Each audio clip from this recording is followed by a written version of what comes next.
देखिए, नेहरू जी, मुझे पर्सनली मेरा अपना असेसमेंट ये है, अब सारी गलतियां उन पे हम फेंक दें and all that. Operation blue star भी जो हुआ, उसकी ज़रूरत नहीं थी। मतलब वो चीज़ आपको सॉल्व कर सकते थे, किसी और तरीके से भी कर सकते थे। जो वर्तमान प्रधानमंत्री हैं नरेंद्र मोदी जी, उनकी तुलना भारतीय राजनीति के पूर्व प्रधानमंत्रियों से होती है। जी। इतिहास की जितनी भी गलतियां हैं अतीत की, वर्तमान में यह है कि उन सबका दोष पंडित नेहरू के जिम्मे जाता है, जवाहरलाल नेहरू के जिम्मे जाता है। शक्ति की जब बात आती है, ताकत की बात आती है, तो मोदी जी की तुलना सीधे इंदिरा गांधी जी से की जाती है।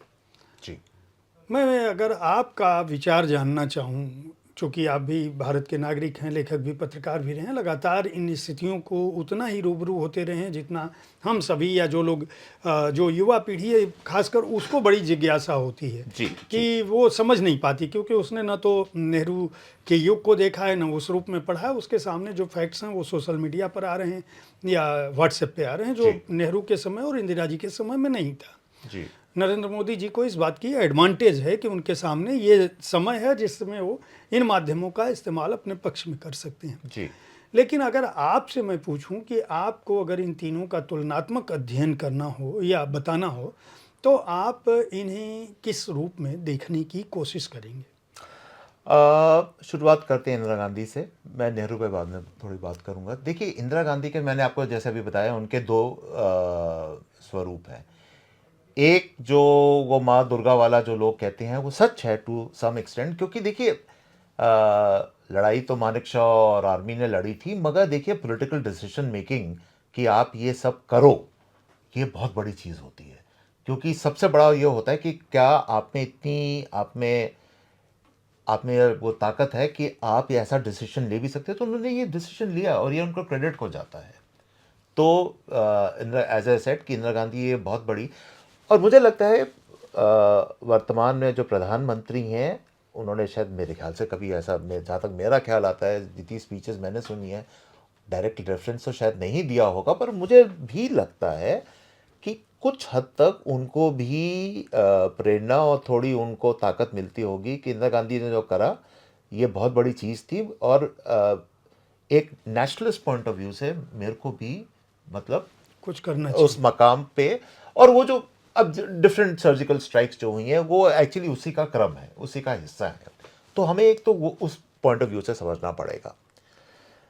लेकिन नेहरू जी पर जाते हैं। देखिए, नेहरू जी, मुझे पर्सनली मेरा अपना असेसमेंट ये है, अब सारी गलतियां उन पे हम फेंक दें एंड ऑल दैट। हाँ, उसमें एक दो राय डेफिनेटली हो सकती है कि क्या ये सही है, क्या मतलब ये सब हम जो है, मगर मुझे लगता है कि ये इशू नहीं है।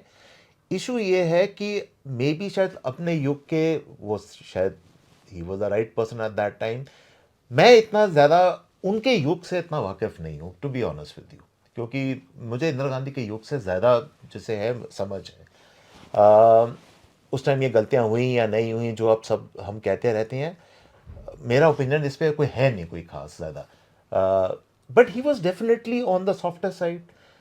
अगर आप उनको कहें कि आप जी, आप आर्मी के साथ, अब आप चाइना के साथ आप भिड़ जाओ और ये सब करो, वो नेहरू जी वो नहीं कर सकते थे। ये तो बात बड़ी क्लियर है, क्योंकि उनकी अप्रोच ही बिल्कुल अलग थी, एक इंटेलेक्चुअल अप्रोच थी। एक अंग्रेजी में एक शब्द होता है, रियल पॉलिटिक। रियल पॉलिटिक का मतलब ये होता है कि असल में ज़मीनी जो सच्चाई है, ग्राउंड ज़ीरो पर वो आप कैसे कर रहे हैं, चाहे वो राजनीति है, चाहे लड़ाई है, चाहे दो देशों के बीच जो संबंध हैं, उसको आप कैसे निभा रहे हो। Nehru ji was ideological. वो आइडियोलॉजी में, क्योंकि उनकी आप पूरा उनका बैकग्राउंड देखिए ना, वो हैरो से आए थे, अंग्रेजी सभ्यता सब कुछ, तो वो पूरा एक इंटेलेक्चुअलिज्म उनका था। आज के ज़माने में जो शायद फिट ना हो पाते, मगर उस टाइम मे बी ऐसा है सेट कि वो उस टाइम आदर्शवादी ज़माना था जब वो थे। आदर्श का उस ज़माने में उन्होंने तो अपनी तरफ से, मुझे लगता है, पूरे अपने, क्वाइट जेन्युइनली हो सकता है कि चाइना हमारा दोस्त है एंड ऑल दैट, उनको क्या पता कि कोई, मतलब, सीने में वही खंजर घोपेंगे। तो वो एक ज़माना अलग था। Indira Gandhi was a realist. But कहीं पर मुझे लगता है ये पूरा जो संजय गांधी का जो चैप्टर था उनकी लाइफ में, और उनके साथ शी वॉज, और आप जानते हैं फिर उसके बाद में बहू भी जब घर में आई वो सब, और बहुत सारी चीज़ें हुई, मतलब ये इतिहास, ये मैं तो कोई बना नहीं रहा, ये तो दिस इज़ रिकॉर्डेड हिस्ट्री। कहीं पर मुझे लगता है कि she was not the same person towards the end of her career. Operation blue star भी जो हुआ उसकी ज़रूरत नहीं थी, मतलब वो चीज़ आपको सॉल्व कर सकते थे, किसी और तरीके से भी कर सकते थे।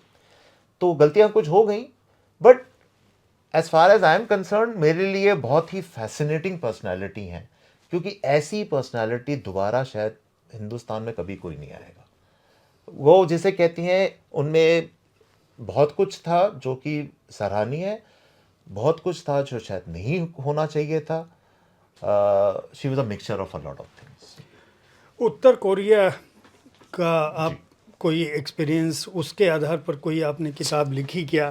क्योंकि जब आपने वो साक्षात्कार किया किम जोंग, तो मैं आपको एक छोटा सा इंसिडेंट हाँ बताना जी, चाहूँगा जो आपके दर्शक जो है ना उनको बड़ा मज़ा आएगा सुनकर। तो ये ऑफिशियल डेलीगेशन था, शंकर दयाल शर्मा जी थे। तो सवेरे तो इंटरव्यू हो गया, सब कुछ हो गया, उनकी मीटिंग्स हो गई। तो शाम को नॉर्थ कोरिया वाले लोगों ने उन्होंने कहा कि हम आपको बैंक्वेट देंगे। तो बैंक्वेट होता है ऑफिशियल बैंक्वेट, जैसे आज कंट्रोवर्सी चल रही है कि राहुल गांधी को बुलाया नहीं गया, मतलब ऑफिशियल बैंक्वेट में, तो उसी तरह का एक बैंक्वेट था। तो इंडियन डेलीगेशन हम साइड सारे बैठे हुए थे। मैं तो दूरदर्शन में उस टाइम कॉरेस्पॉन्डेंट था, तो मैं थोड़ा उधर बैठा हुआ था, बीच में सीनियर ऑफिसर्स बैठे हुए थे, शंकर दयाल शर्मा जी यहाँ बैठे हुए थे, सामने नॉर्थ कोरिया के लोग बैठे हुए थे। तो वो सर्विस खाने की शुरू हो गई। अब जो कोरियन होते हैं ना, इन लोगों को शाकाहारी का मतलब ही नहीं पता क्या होता है, कि ज़िंदगी में उन्होंने कभी मतलब सुना ही नहीं होगा शाकाहारी कोई चीज़ भी होती है। तो उन्होंने कहा कि ये तो बड़े सीनियर लोग हैं और इनको हमें अपनी नेशनल डिश देनी है। तो सबसे पहली जो डिश आई वो सबके हमारे सामने आई, और शंकर दयाल शर्मा जी प्लीज़ अंडरस्टैंड वो शुद्ध शाकाहारी ब्राह्मण वो थे, उनके सामने आया, और उस पर मुझे अब तक याद है बेबी ऑक्टोपस थे। तो मतलब उनकी मैं शक्ल देख रहा था कि जैसे कोई उल्टी करने वाला होता ना, कि मतलब। और मजे की बात यह है कि हमारे जो सीनियर ऑफिसर्स थे चुप बैठे हुए थे। पता नहीं मेरे को दिमाग में क्या है, मैंने शायद अंग्रेजी में किसी वो उसको को मैंने कहा he doesn't eat all this, he is vegetarian, take this away. तो पता नहीं फिर किसी उनको समझ आई, उन्होंने फटाफट प्लेट हटाई मतलब वहां से, और बाद में कुछ पता नहीं जैसे कहते हैं कि कोई सैलड या कुछ को उनके सामने रखा, मगर उनकी आपने शक्ल देखने वाली थी कि वो सामने वो प्लेट में बेबी ऑक्टोपस रखा हुआ है, बताइए कहाँ से खाएंगे वो। बशीर साहब, एक सवाल मेरा ये है कि जी आपने किताबों में इंटेलिजेंस सर्विसेज को बहुत करीने से रखा है, लगभग हर किताब में कहीं न जी। कहीं वो हैं। किसी बड़े ऑफिसर ने रा के ये किताबें पढ़ी हैं क्या? और अगर पढ़ी हैं तो किसी ने कोई कमेंट दिया, ओपिनियन नहीं, दिया क्या? अभी अभी मेरे पास तो अभी कुछ ऐसा भी अभी तो आया नहीं। ये किताब तो खैर अभी अभी 2-3 हफ्ते पहले ही आई है, तो अभी तो इट्स टू अर्ली। बाद में कभी आएगी तो देखेंगे। बट एज ए सेड, जिन दिनों में मैं रिपोर्टिंग करता था, जिन दिनों में मैं कश्मीर जाता था, उस समय तो काफ़ी लोगों से मिलते थे। आपकी किताबें हिंदी और भारतीय भाषाओं में कब आएंगी? क्योंकि मैं अपने अंग्रेजी के हर लेखक से, जब भी वो हमारे यहाँ साक्षात्कार के लिए आते हैं, ये प्रश्न ज़रूर पूछता हूँ। क्योंकि मेरा ये मानना है कि जो किताबें अंग्रेजी में पॉपुलर हैं या जो जी लोकप्रिय हैं, बेस्ट सेलर हैं, उनको हिंदी के पाठकों में को भी पहुँचना चाहिए। क्योंकि हिंदी में लगातार जो है इस तरह की जो पॉपुलर राइटिंग है, या जिसमें लिटरेरी इवेंट भी है, या जो रियलिस्टिक नावल्स हैं, जी और जिसमें सोशियो पॉलिटिकल भी है, इंटेलिजेंस भी है, थ्रिलर भी है, जो वो उस रूप में नहीं, बहुत कम लेखक हैं जो लिख रहे हैं। जी तो ये किताब क्या भारतीय भाषाओं में, हिंदी में, आपने कभी सोचा है कि मेरी किताबें हिंदी में भी आएँ? और पहली बात तो मैं बिल्कुल तहे दिल से चाहता हूँ कि हिंदी में हो, क्योंकि मैं तो बड़े गर्व से कहता हूँ हिंदी हमारी सबसे भाषा है। हमें सबको हिंदी में, मैं चाहे अंग्रेज़ी में लिखता हूँ, सोचता भी शायद थोड़ा बहुत अंग्रेज़ी में हूँ, मगर दिल्ली का लड़का हूँ, थोड़ी बहुत हिंदी मेरी भी ठीक है, इतनी बुरी भी नहीं है मतलब। हिंदी में बिल्कुल सोचना भी चाहिए, पढ़ना भी चाहिए, और मैं तो चाहता हूँ मेरी किताबें आएँ हिंदी में, पहली बात तो ये। अब इसके लिए वो हमारे वो राजकमल जी है ना जो हिंदी के पब्लिशर हैं, जी। तो उनसे मेरा आग्रह है, राजकमल जी किताब मेरी ये है, प्लीज़ पब्लिश करिए हिंदी में और दर्शकों को दीजिए। मैं चाहता हूँ आप इसको, मैं चाहता हूँ कि इसको मैं करें। राजकमल प्रकाशन तक आपकी बात पहुंचा बिल्कुल। दूंगा। ये एक अच्छी बात है कि इस कार्यक्रम को हिंदी के सारे प्रकाशक देखते हैं, अंग्रेजी के भी देखते हैं, लेकिन हिंदी के सभी प्रकाशक देखते हैं। और जी। राजकमल तो निश्चित रूप से उसका बहुत प्रिय मंच है ये। जी। वो खुद अपने लेखकों को चाहते हैं कि वो हमारे इस मंच पर आएँ। पर ये बात आपने सही की कि शायद इंटेलिजेंस, स्पाई ड्रामास, ये सब जो पॉलिटिक्स के ऊपर है, इंटरनल की जो सारी जो गाथाएं, जो स्टोरीज हैं, उस पे शायद इतना ज़्यादा शायद नहीं, मेरे ख्याल हिंदी से। में नहीं लिखा जा रहा है। हाँ। हमारे जो वरिष्ठ सहयोगी हैं, संजीव पालीवाल जी ने 2-3 किताबें लिखी हैं, जी, नैना जी। और वो, लेकिन वो मीडिया बैकग्राउंड पर है, कुछ पॉलिटिक्स भी है। लेकिन इस तरह का थ्रिलर जो रियल लाइफ बेस्ड हो, रियल एपिस्ट, वो थोड़ा कम, हिंदी में लगभग नहीं के बराबर है। नहीं के बारे, बिल्कुल सही बात है। तो निश्चित रूप से इन किताबों का स्कोप है। मैं बहुत बहुत शुभकामना देता हूँ, बहुत बधाई देता हूँ।